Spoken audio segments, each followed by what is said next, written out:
உங்களுடன் ஸ்டாலின் ஒரு முகாம் நடத்துறாங்களாம். அப்படியா? என்ன முகாம் அது? உங்களுடன் ஸ்டாலின். ஏன் இவ்வளவு காலமா என்ன பண்ணீங்க நீங்க? அந்த முகாம்ல யாருக்காவது பிறப்பு சான்று, இறப்பு சான்று அல்லது ரேஷன் அட்டை இல்ல மின் இணைப்பு, புதியதாக மின் இணைப்பு கணக்கு ஏதாவது வேணும்னா அதுல விண்ணப்பம் வைக்கணுமா? அது விண்ணப்பம் செய்ய 45 நாள்ல கொடுப்பாங்களாம். நீ இருக்க போட்டு என்ன 4 மாசம் தான். 4.5 ஆண்டு காலம் என்ன பண்ணிட்டு இருந்தீங்க? 4.5 ஆண்டு காலமா என்ன பண்ணிட்டு இருந்தீங்க?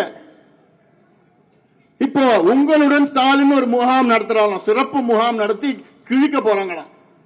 கிழிச்சதெல்லாம் போதும். இத நாங்க பாட்டாளி மக்கள் கட்சி சார்பில் 15 ஆண்டுகளுக்கு முன்பு நாங்க சொன்னோம் இந்த யோசனையை. என்னன்னு? சேவை பெரும் உரிமை சட்டம், ரைட் டு சர்வீசஸ் ஆக்ட், அதை கொண்டு வாயா, வேற எங்கேயுமே போக வேண்டாம். அந்த சட்டத்தை நீங்க கொண்டு வந்தா யாராவது விண்ணப்பம் செய்தா 15 நாட்களில் அந்த துறை சார்ந்தவர்கள் அதற்கு அனுமதி கொடுக்க வேண்டும், இல்ல சான்று கொடுக்க வேண்டும். எவ்வளவு நாள்ல? 15 நாள்ல தானா நடக்கும். அது நேரடியாக போய் விண்ணப்பம் கொடுக்க தேவையில்லை, ஆன்லைன்ல விண்ணப்பம் கொடுக்கலாம்.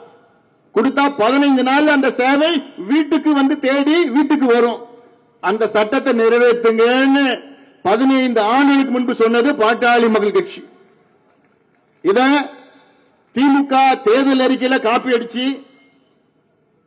அடிச்சு அதை கொண்டு வந்து எப்பயும் போல ஏமாத்தினாங்க. இன்னைக்கு வரைக்கும் அந்த சட்டத்தை கொண்டு வரல.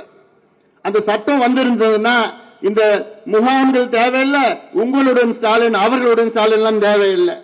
தானா அந்த சேவை எல்லாத்துக்கும் கிடைக்கும். இந்த சேவை தான் நான் சொல்றது ரைட் டு சர்வீசஸ் ஆக்ட். இது நம்முடைய உரிமை.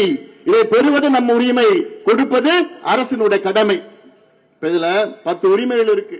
இதை பத்தி நான் பேசணும்னா ஒவ்வொரு உரிமையை பத்தி என்னால 2 மணி நேரம் பேச முடியும்.